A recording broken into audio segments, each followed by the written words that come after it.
এদিকে ভারতের গ্রিন সিগন্যালে নিষিদ্ধ ছাত্রলীগের অ্যাকশন শুরু। পশ্চিমবঙ্গে আসছেন শেখ হাসিনা, রাজনীতিতে ফিরছে আওয়ামী লীগ। শেখ হাসিনাকে সুখবর দিলেন শুভেন্দু। বাংলাদেশ ছাত্রলীগ গত কয়েক সপ্তাহে অন্তত সারা দেশের জেলা উপজেলা মিলিয়ে এবং বিভিন্ন শিক্ষা প্রতিষ্ঠান মিলিয়ে অন্তত 50টি নতুন ইউনিটের কমিটি ঘোষণা করেছে এবং জানা যাচ্ছে যে ছাত্রলীগের কমিটিগুলো ঘোষিত হওয়ার পর এরপর যুবলীগের কমিটিগুলো গঠিত করা শুরু হবে। কালকে শুভেন্দুকে সন্ধ্যেবেলাতে উনি ফোন করেছিলেন, হঠাৎ তখন উনি বলেছেন যে আমি শেখ হাসিনা বলছি। তখন শুভেন্দু তড়িঘড়ি ধরলেন, বলেন হ্যাঁ ম্যাডাম প্রাইম মিনিস্টার বলুন, আমি আপনাকে পশ্চিমবঙ্গে স্বাগত জানাচ্ছি। আপনি পশ্চিমবঙ্গে অতিথি হয়ে অন্তত কিছুদিন কাটিয়ে যান দেশে ফেরার আগে। আপনাকে সিম্পল বলি, বাংলাদেশের রাজনীতিতে আওয়ামী লীগ অফিসিয়ালি আসবে, খুব বেশি দেরি হবে না। বিএনপি আনবে কেন?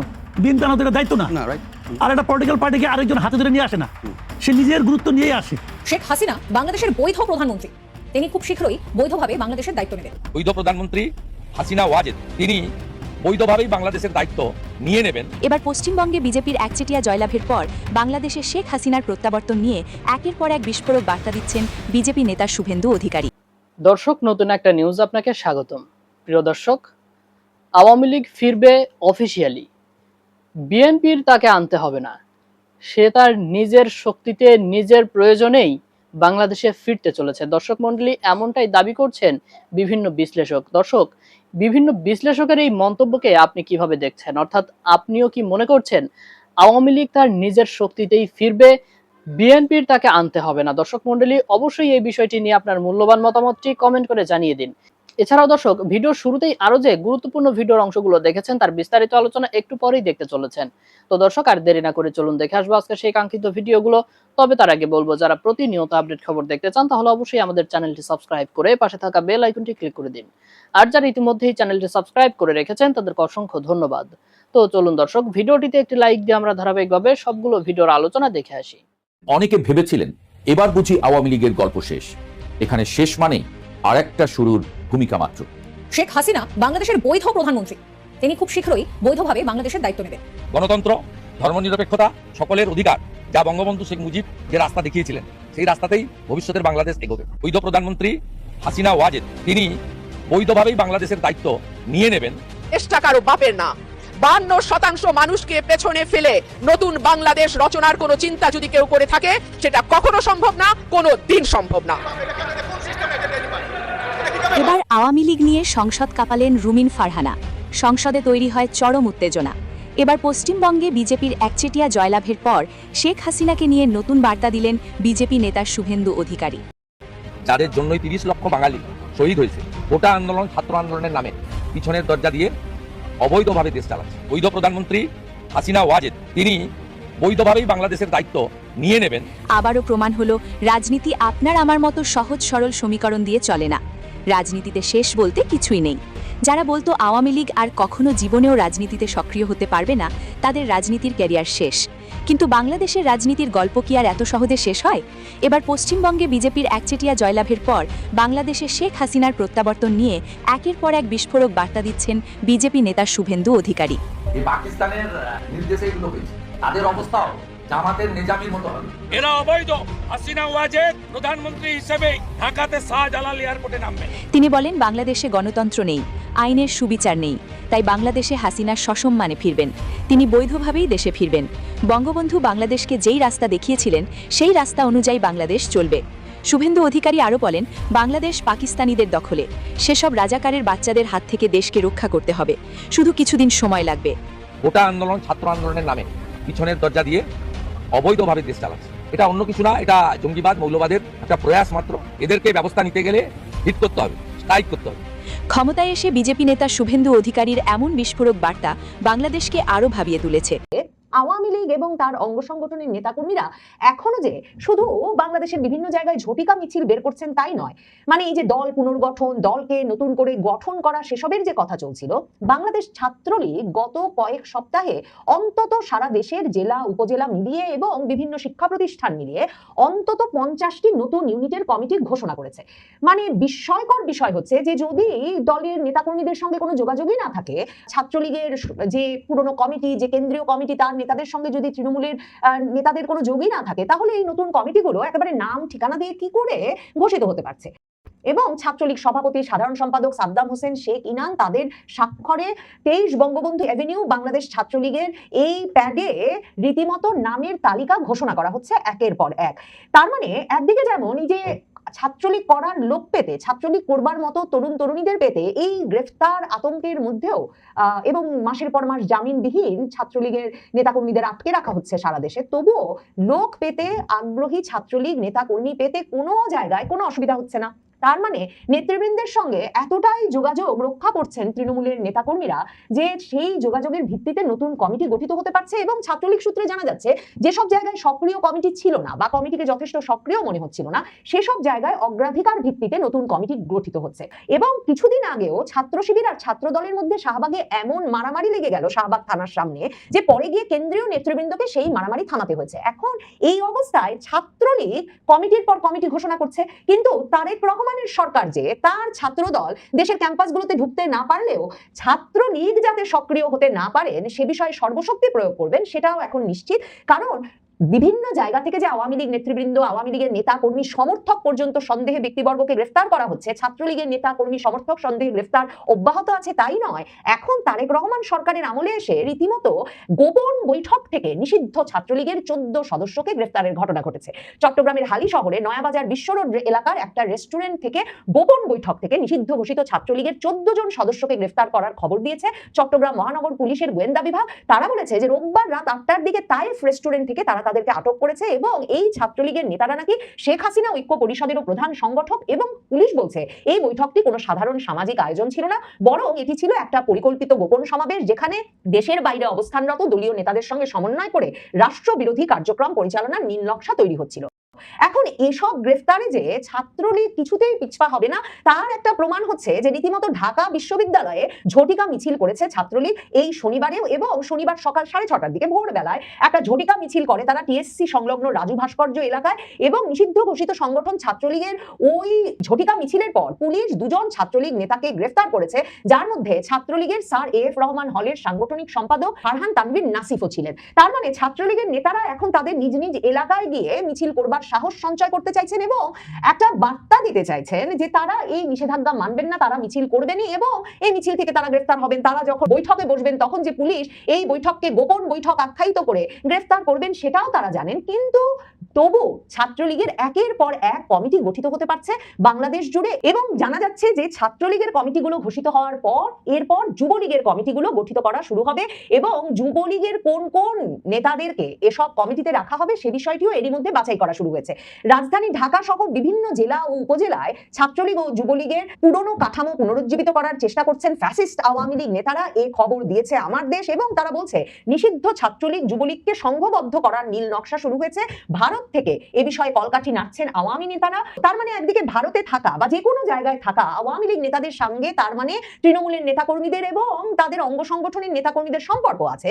এবং এই পত্রিকাটি খবর দিচ্ছে আমার দেশ বলছে যে ছাত্রলীগের নাকি একটা মূল উদ্দেশ্য তাদের সংগঠনকে পুনরুজ্জীবিত করার, যাতে তারা গুজব ছড়িয়ে ছাত্রদল এবং ছাত্র শিবিরের মধ্যে বিরোধ বাড়াতে পারে। এখন সারা দেশে ছাত্রদল বলছে যে শিবির এতদিন আওয়ামী লীগের বা ছাত্রলীগের ছায়ার তলে বা তাদের ভাষায় লুঙ্গির তলে গিয়ে রাজনীতি করেছে এবং ছাত্রদল এখন প্রামাণ্য প্রদর্শনী করছে এবং স্মারকলিপি নিয়ে হাজির হচ্ছে যেখানে তারা বলছে যে গুপ্ত শিবিরই ছাত্রলীগ সে যে এতদিন সাধারণ ছাত্রদের উপর নির্যাতন করেছে, সেখানে ছাত্রলীগকে কেন গুজব ছড়িয়ে ছাত্রদল ছাত্র শিবিরের মধ্যে বিরোধিতা বাড়াতে হবে সেটা একটা প্রশ্ন বটে। কিন্তু ছাত্রলীগ যে এমন অবস্থায় যখন কিনা ক্যাম্পাসগুলো ছাত্র শিবিরের দখলে, ছাত্র দল পর্যন্ত ক্যাম্পাসগুলো এখনো ঢুকতে পারছে না, তখন বিভিন্ন স্থানে ঢাকা বিশ্ববিদ্যালয় সহ বিভিন্ন জায়গায় ছাত্রলীগ ঝটিকা মিছিল শুধু করছে তাই নয়, আমার দেশ পত্রিকা খবর দিচ্ছে যে ছাত্রলীগ রীতিমতো চট্টগ্রাম বিশ্ববিদ্যালয়ের বিভিন্ন দেওয়ালে সম্প্রতি ফ্যাসিস্ট নয় বাংলাদেশের আর্টিস্ট শেখ হাসিনা এমন স্লোগান সম্বলিত পোস্টার লাগিয়ে দিয়েছিল। তো আমার দেশ লিখছে যে পরে সচেতন শিক্ষার্থীরা ওসব পোস্টার দেখে ছিঁড়ে ফেলে ঘৃণার বহিঃপ্রকাশ ঘটিয়েছেন। কিন্তু আপনাদের মনে থাকবে যে ধরেন রাজশাহী বিশ্ববিদ্যালয়ে তো এমনকি বিএনপির পোস্টারও সালাউদ্দিন আম্মার ছিঁড়ে ফেলেছিলেন। কাজেই এই অবস্থায় চট্টগ্রাম বিশ্ববিদ্যালয় ক্যাম্পাস, যে ক্যাম্পাসেও চাকসুর নির্বাচনী শিবিরের প্যানেল একচ্ছত্র আধিপত্যে বিজয়ী হয়েছে, সেখানে ছাত্রলীগ ঢুকে শেখ হাসিনাই বাংলাদেশের আর্টিস্ট এবং তিনি ফ্যাসিস্ট নন এমন স্লোগান দেওয়া পোস্টার লাগিয়ে আসতে পারছেন, তাতে বুঝতে বাকি থাকে না যে ক্যাম্পাসের ভেতরে এখনো প্রচুর ছাত্রলীগের সমর্থক রয়েছেন এবং এমন সাহসী কর্মীরা রয়েছেন সব ক্যাম্পাসে যারা আসলে অপেক্ষা করছেন যে কখন তাদের উপর থেকে রাজনৈতিক নিষেধাজ্ঞা উঠে যাবে বা রাজনৈতিক নিষেধাজ্ঞা না উঠলেও তারা রাজনৈতিক কর্মকাণ্ড পরিচালনা করবার সাহস নিয়ে ক্যাম্পাসগুলোতে অপেক্ষা করছেন। এখন ছাত্রলীগের যেসব গুরুত্বপূর্ণ কমিটি গঠিত হয়েছে এই সাম্প্রতিক সময়ে, তার মধ্যে দেখা যাচ্ছে যে ঢাকা আইন জেলা শাখার নাম পরিবর্তন করে সম্মিলিত আইন জেলা শাখা গঠন করা হয়েছে। সেখানে সভাপতি করা হয়েছে আব্দুর রাজ্জাক, সাধারণ সম্পাদক করা হয়েছে রাতিন মিয়াকে। সম্মিলিত বেসরকারি চিকিৎসা বিজ্ঞান শাখার একটা কমিটি গঠিত হয়েছে, সেই শাখার সভাপতি করা হয়েছে আব্দুর রহমান রেজা এবং সাধারণ সম্পাদক করা হয়েছে তানভীর হাসান নাবিলকে। সলিমুল্লাহ কলেজ শাখায় কমিটি গঠন করা হয়েছে। চুয়াডাঙ্গা জেলা ছাত্রলীগের কমিটি গঠন করে সেখানে সভাপতি হিসেবে জাকির হোসেন জ্যাকি এবং সাধারণ সম্পাদক হিসেবে সালেম মোহাম্মদ শোয়েব রিগানের নাম ঘোষণা করা হয়েছে। এবং এই যে কমিটির নামগুলো, এই নামধাম পরিচয় সহ কমিটিগুলোর ঘোষণা করে যে তালিকা, সেটা কিন্তু সামাজিক যোগাযোগ মাধ্যমে প্রকাশ্যে ঘটছে। ময়মনসিংহের ত্রিশাল উপজেলা কমিটিও কিন্তু গঠিত হয়েছে। রাশিদুল হাসান রাশেদকে সভাপতি এবং রাজীব মিয়া রাজুকে সেখানে সভাপতি করা হয়েছে, সাধারণ সম্পাদক করা হয়েছে। জেলা সভাপতি আল আমিন এবং সাধারণ সম্পাদক হুমায়ুন কবির এই উপজেলা কমিটির তালিকা ঘোষণার সময় স্বাক্ষর করেছেন। তার মানে আওয়ামী লীগের পুরো তৃণমূল ছত্রভঙ্গ হয়ে গেছে। জেলা কমিটি নাই, উপজেলা কমিটি নাই, সব ওখানে বসে সাদ্দাম আর ইনান করছেন। ব্যাপারটা এমনও নয়, ব্যাপারটা এখনো এমন যে জেলা কমিটির যারা প্রধান তারা মিলে আবার উপজেলা কমিটি গঠন করছেন এবং যার যার কমিটি গঠনে তারাই স্বাক্ষর দিচ্ছেন। কাজে এই বিষয়গুলো খেয়াল করলে আওয়ামী লীগকে এখনো ছত্রভঙ্গ মনে হচ্ছে না। আওয়ামী লীগ ছাত্রলীগ করতে সেই দলের কর্মী হিসেবে নাম প্রকাশে এখন পর্যন্ত 2 বছর ধরে এ পরিমাণ অত্যাচার চলবার পরেও তৃণমূলের নেতা কর্মী সমর্থকদেরকে অনাগ্রহী মনে হচ্ছে না এবং এর ফলেই সম্ভবত ক্যাম্পাসে আবার ছাত্রলীগ ফিরে আসতে পারে। এই আতঙ্কটা এত জোরদার হয়েছে যে আমার দেশের মতো পত্রিকা বারবার সাবধান করছে যে যদি ছাত্রদল ছাত্র শিবির ঐক্যবদ্ধ না থাকে তাহলে যে কোনো সময় ছাত্রলীগ ফিরে আসবে এবং সেটাই নাকি আওয়ামী লীগ এবং ছাত্রলীগের নেতাদের ভারতে বসে করা নীল নকশা। কিন্তু ছাত্র দলকেও তো ছাত্র শিবির ঢুকতে দিচ্ছে না। তারেক রহমান প্রধানমন্ত্রী তিনি যদিবা ছাত্র শিবিরকে ক্যাম্পাসে একাধিপত্য রক্ষায় ব্যাপক প্রচেষ্টা করছেন। আওয়ামী লীগ ঠেকাতে তিনি আইন করে নিয়েছেন, ইউনূসের রাজনৈতিক কার্যক্রম নিষিদ্ধ করে দেওয়া অধ্যাদেশটিকে তিনি আইনে পরিণত করেছেন। ছাত্রলীগের গ্রেফতার এবং ছাত্রলীগকে এখন রীতিমতো গোপন বৈঠক থেকেও গ্রেফতার করা শুরু করেছেন তিনি। কিন্তু ছাত্র দল যদি ঢুকতে না পারে ক্যাম্পাসগুলোয় তাহলে তো ছাত্র দল ছাত্র শিবিরের মধ্যে যে বিবাদ, যে দ্বন্দ্ব, যে আধিপত্যের লড়াই সেটা আরো তীব্র আকার ধারণ করবে এবং সেটাই স্বাভাবিক। এবং সেই আধিপত্যের লড়াই তীব্র হলে, সাধারণ ছাত্রছাত্রীদের উপর নিপীড়ন বাড়লে এবং তাদের নিরাপত্তাহীনতা বাড়লে ক্যাম্পাসগুলোতে ছাত্রলীগ সক্রিয় করবার যে দাবি সেটা আরো জোরদার হবে। সেটাই তো বোধহয় স্বাভাবিক। সম্ভবত সেই সমীকরণটুকু মিলিয়েই ছাত্রলীগ নতুন নতুন কমিটি ঘোষণা করছে। আর ছাত্রলীগের নেতাকর্মীরা ভাবছেন তাদের যেহেতু দেয়ালে পিঠ থেকেই গেছে, কাজেই বের হয়ে আসার পথ কিছুতেই বন্ধ করা যাবে না। তাই ঢাকা বিশ্ববিদ্যালয়, চট্টগ্রাম বিশ্ববিদ্যালয়েও তারা তাদের সক্রিয় উপস্থিতির প্রমাণ রাখছেন বটে। কালকে শুভেন্দুকে সন্ধ্যেবেলাতে উনি ফোন করেছিলেন হঠাৎ। কোথা থেকে নাম্বার জোগাড় করে কোনো ব্যাপার না, যা চাইলেই উনি পেয়ে যাবেন নাম্বার। শুভেন্দু সাধারণত ফোন ধরেন না, অমিত ধরেছিল। তখন উনি বলেছেন যে আমি শেখ হাসিনা বলছি। তখন শুভেন্দু তড়িঘড়ি ধরলেন, বলেন হ্যাঁ ম্যাডাম প্রাইম মিনিস্টার বলুন আপনি কেমন আছেন, আপনার সঙ্গে কথা ব্যাপারে উনি শুভেচ্ছা জানান। তা যথারীতি এই সমস্ত কথাবার্তা হয়েছে। হওয়ার পর তখন শুভেন্দু বলেছেন যে আমি আপনাকে পশ্চিমবঙ্গে স্বাগত জানাচ্ছি, আপনি পশ্চিমবঙ্গে অতিথি হয়ে অন্তত কিছুদিন কাটিয়ে যান দেশে ফেরার আগে। এই কথাটার মধ্যেই লুকিয়ে আছে অনেক তত্ত্ব। দেশে ফেরার আগে আমার রাজ্যে এসে আপনি কটা দিন অতিথি হয়ে কাটিয়ে যান। ফলে মোদিজি নিশ্চয়ই এমন কিছু বলেছেন। দেখুন, নরেন্দ্র মোদীর কথা ছাড়া উনি একথা কখনো বলতে পারেন না যে উনি বৈধ প্রধানমন্ত্রী হিসেবেই তিনি ফিরবেন। নরেন্দ্র মোদী নিজেই কথা বলতে পারেন না, নরেন্দ্র মোদী ওনাকে দিয়ে বলিয়ে দিয়েছেন।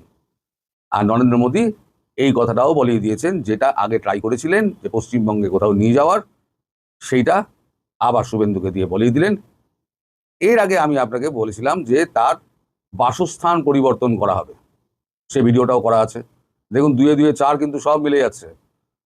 2 2 4 যখন মিলেছে 4 4 8ও মিলবে, কিন্তু সময়ের অপেক্ষা।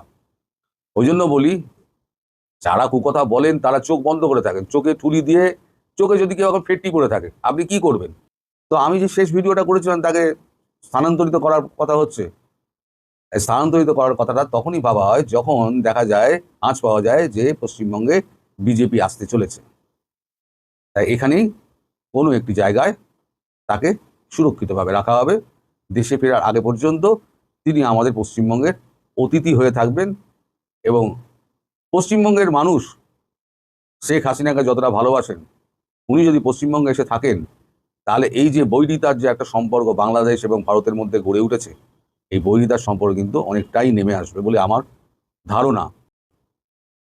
কারণ বাংলাদেশের মানুষ যেমন আওয়ামী লীগের সমর্থক, বাংলার ঘরে ঘরে আওয়ামী লীগের সমর্থক, বঙ্গবন্ধুর সমর্থক, এবং শেখ হাসিনা তাদের কাছে অত্যন্ত আপন। সুতরাং শেখ হাসিনার জন্য এখানে রেড কার্পেট পাতা রয়েছে। তিনি এলেই স্বাগত জানিয়ে তাকে আমরা কিছুদিন এখানে রাখবো, রেখে তাকে আমরা সম্মান দেবো, সম্মান দিয়ে আবার এখান থেকে বিমানবন্দর থেকে শাহজালাল বিমানবন্দরের উদ্দেশ্যে তাকে রওনা করিয়ে দেবো। আমি মাসুদ কামাল আপনাকে দিয়ে জানতে চাই যে ধরেন আমরা আবরার ফাহাদকে, তার নিশ্চয়ই একটা অবদান আছে, বঙ্গবন্ধুর আরো বড় অবদান আছে, কিন্তু আবরার ফাহাদকে বড় করতে গিয়ে আসলে কি করছি মাসুদ কামাল? এটা মূর্খতা করছি, এবং এটাকে এক ধরনের মূর্খতা। শুনেন, বাংলাদেশে বঙ্গবন্ধু শেখ মুজিবুর রহমান এমন একজন ব্যক্তি, এমন একজন লিডার, ওনার সঙ্গে যদি আপনি আরেকজনকে তুলনা করতে যান তাহলে পর্বতের সঙ্গে মুশরিকের তুলনা হবে। আমি কেউ নাম বললাম না, উনি এমন একজন লিডার। আপনি তার নাম পাল্টাইয়া যদি আবরার ফাহাদের নাম দেন, দিতে পারেন, আপনার গায়ের জোর আছে আপনি দিবেন। আমি তো আগেই বললাম, যার জোর আছে সে করতে পারবে। ওরা করেছে কতগুলো, যারা এই যে 18 বছরের শাসন, আমি তো মনে করি বাংলাদেশের ইতিহাসে এত করাপ্ট এবং এত মানে করাপ্ট মানে ফিনান্সিয়ালি না, মানে নৈতিকভাবে এত করাপ্ট শাসন বাংলাদেশের আসে নাই। তো ওরা যে কত করাপ্ট, কত অযোগ্য, কত প্রতিহিংসা পরায়ণ, তার নমুনা ওনারা এখানে দেখা গেছে। দেখেন, ফ্যাসিবাদের কথা বলেন আপনারা, শেখ হাসিনা ফ্যাসিবাদী ছিল, আমি অস্বীকার করি না। শেখ হাসিনা স্বৈরাচারী শাসক ছিল, আমি ওটাও অস্বীকার করি না। কিন্তু শেখ হাসিনাকে আমরা চেনার আগে, অনেক আগে, আমরা তো বঙ্গবন্ধুকে চিনি, এই জাতি বঙ্গবন্ধুকে চিনে।